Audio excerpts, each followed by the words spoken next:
ಆತ್ಮೀಯ H16 news ಅರ್ಥಾತ್ ಹೇ ಸೀತಾರಾಮ್ಗೆ ಸ್ವಾಗತ. ನಾನು ನಿಮ್ಮವ MI ಅಥವಾ ಮಲ್ಲಪ್ಪ ಜೋತಾವರ. ಆತ್ಮೀಯರೇ,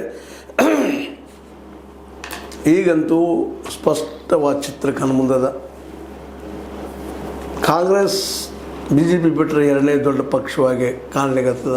ರಾಷ್ಟ್ರೀಯ ಪಕ್ಷಗಳೆರಡು ತಮ್ಮ ಹಿಡಿತವನ್ನು ಸಾಧಿಸಿಕೊಂಡಿದ್ದಾವೆ. ವಿಶೇಷವಾಗಿ ಕಾಂಗ್ರೆಸ್ ಅಂತೂ 4 ರಾಜ್ಯಗಳಲ್ಲಿ, ಒಂದು ಕರ್ನಾಟಕ, ಇನ್ನೊಂದು ತೆಲಂಗಾಣ, ಕೇರಳ ಮತ್ತು ಹಿಮಾಚಲ ಪ್ರದೇಶಗಳಲ್ಲಿ ತನ್ನ ಅಧಿಕಾರವನ್ನು ಪಡೆದದ.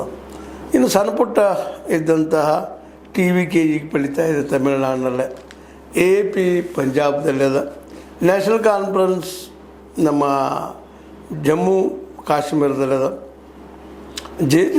JMM ಜಾರ್ಖಂಡದಲ್ಲಿದೆ, ZPM ತ್ರಿಪುರಾದಲ್ಲಿದೆ.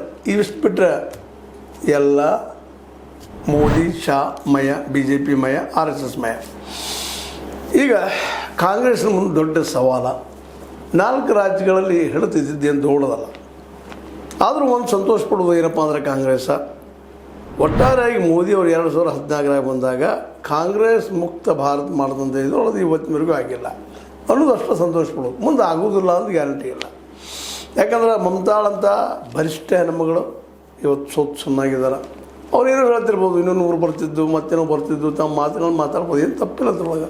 ಅವ್ರ ನಂತರ ಸುಪ್ರೀಂ ಕೋರ್ಟ್ಗೆ ಹೋಗ್ಬೋದು, ಮತ್ತೇನೋ ಮಾಡ್ಬೋದು. ಎಲ್ಲಿ ಹೋದರೂ ಏನೂ ಮಾಡಲಿಕ್ಕೆ ಸಾಧ್ಯ ಇಲ್ಲ. ಇನ್ನು ಬೀದಿ ಇಳಿದು ಹೋರಾಟ ಮಾಡೋದು ಅಂದ್ರೆ ಅವ್ರ ಮುಂದಿರುವಂಥ ಒಂದು ಅವಕಾಶ. ಜೊತೆಗೆ ಇನ್ನಾದರೂ ತಮ್ಮ ಅಹಮ್ಮಿಕೆ ಬಿಟ್ಟ ವಿರೋಧ ಪಕ್ಷಗಳು, ಇಂಡಿಯಾ ಗಠಬಂಧನ ಏನಿತ್ತು ಅದರಲ್ಲಿದ್ದಂಥ ಎಲ್ಲ ಪಕ್ಷಗಳ ಜೊತೆಗೆ ಒಳ್ಳೆಯ ಸಂಬಂಧ ಇಟ್ಕೊಂಡು ಪ್ರೀತಿ ವಿಶ್ವಾಸ ಹೋಗುವಂಥದ್ದು. ಜೊತೆ